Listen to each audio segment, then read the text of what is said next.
Hello et bienvenue dans Qu'est-ce qui se passe ? Aujourd'hui, nous allons rendre visite à Tricia, qui fut un élément important durant le premier confinement dû à la Covid-19. En Guadeloupe, il y a des gens formidables, nous allons le voir de suite. On est là. On entend monter au loin la mélodie de Tricia. On va l'écouter chanter, on va l'écouter. Mais c'est elle, c'est Tricia.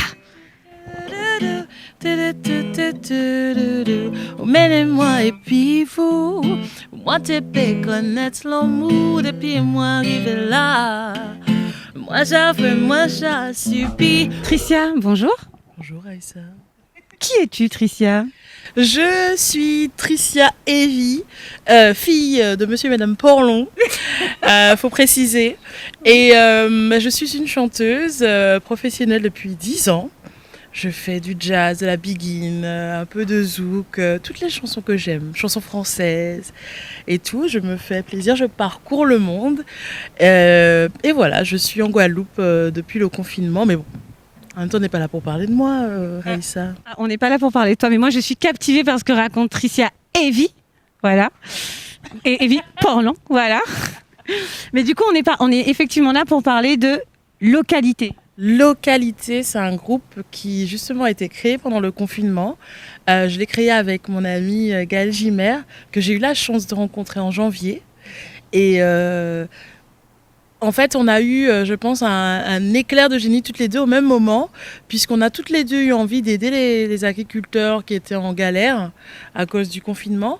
Et moi, de mon côté, je me suis dit, comment faire pour les aider ? Elle, de son côté, elle s'est dit, tiens, elle a demandé à ses amis sur Facebook de mettre des annonces sur sa page. Elle a ouvert sa page qui est d'habitude privée pour que les gens puissent mettre des annonces. Et moi, j'arrive quelques minutes après sur sa page, je me dis, mais elle va être inondée d'annonces. Ça va être impossible à gérer. Et je me suis dit, pourquoi pas faire un groupe ? Donc j'ai créé le groupe Localité. J'aime bien faire des petits jeux de mots. Donc il y a le local et il y a la lutte, puisque c'est vraiment un combat d'être agriculteur à notre époque.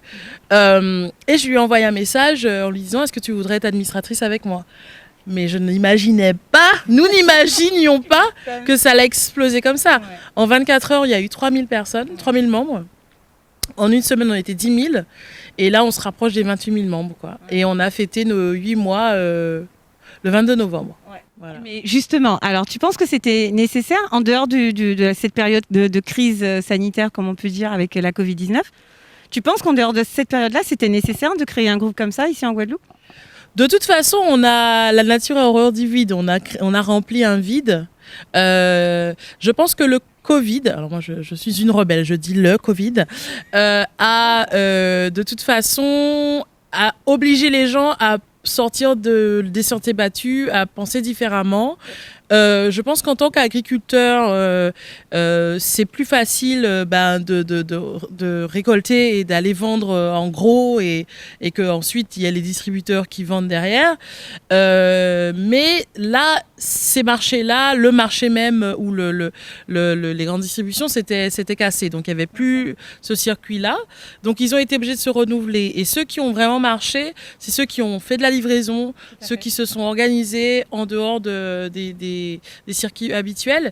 Et nous, on était là pour les aider. En fait, il y avait d'un côté des agriculteurs, des acteurs locaux qui avaient de la marchandise à vendre, d'autre côté des gens qui voulaient acheter et qui ne savaient pas où aller puisque les marchés étaient fermés, tout ça. Et donc nous, on a juste fait le lien en disant, voilà, vous avez besoin, il y a de la demande, il y a de l'offre, fais un bit, fais ça, fait. Tu vois ? Donc on fait juste un lien. Et effectivement, on a répondu à un besoin. Les gens étaient perdus, avaient besoin d'aide, et on était là pour ça, quoi. Et ça a explosé.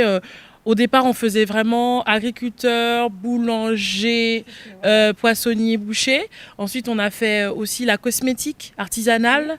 On a fait la grosse transformation aussi, les confitures, tout ce qui est punch et tout ça. Et vraiment, il y avait une grosse demande. Et ça continue. J'ai mis des protocoles d'annonce en place pour filtrer, pour être sûr de ce que les gens vendent, pour qu'ils nous disent est-ce que c'est du bio, est-ce que c'est du naturel, est-ce qu'il y a l'utilisation de pesticides. Et là, nous, on avait des enquêteurs, des gens qui sont dans le milieu, qui nous disaient oui, bon, il te dit que c'est naturel, mais non. Donc, avant de poster l'annonce, on vérifie toujours. Tu vois. Moi, j'ai envie de montrer en fait, la valeur des choses. C'est pas juste un produit. C'est des gens derrière, des gens passionnés, des gens qui se lèvent à 5h du matin, des gens qui vont passer leur journée à travailler leurs produits pour apporter un produit fini. Mais c'est bien de voir ce qu'il y a derrière. Et là, les gens comprennent pourquoi aussi le prix. Parce que pourquoi les gens vont sans hésiter mettre 800 € dans un téléphone ou 1000 € dans un téléphone, 1200 € dans un téléphone, c'est parce qu'on leur a mis de la pub toute la journée en leur disant quand tu auras ce téléphone-là, tu seras plus heureux, tu seras plus machin, alors que le téléphone, c'est maximum 50 € à fabriquer.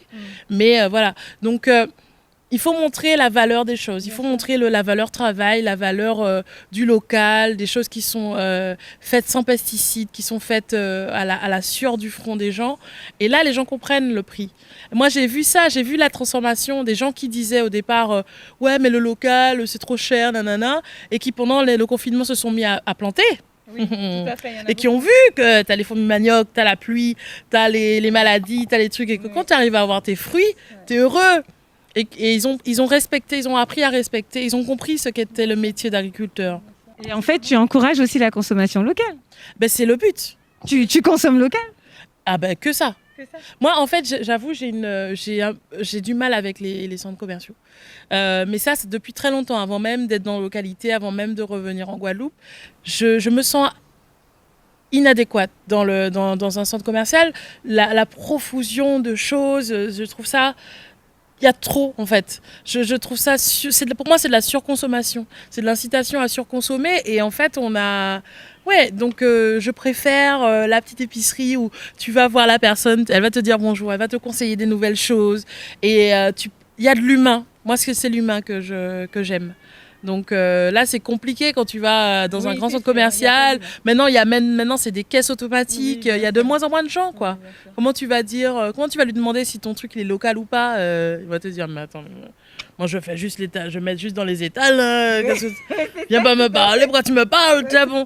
Donc voilà, moi c'est l'humain en fait. C'est ça que je mets en avant et c'est beau, quoi. Okay. Mais super, mais merci beaucoup Tricia. Et du coup, pour conclure et vous abandonner, je vais prendre la guitare de Tricia et tant qu'à faire, je vais lui prendre et moi mais je vais vous montrer. Et en tout cas, elle va tenir le micro. Et je vous dis à très bientôt pour un autre épisode de Qu'est-ce qui se passe? Et kiss kiss, balaboum. Chante Tricia.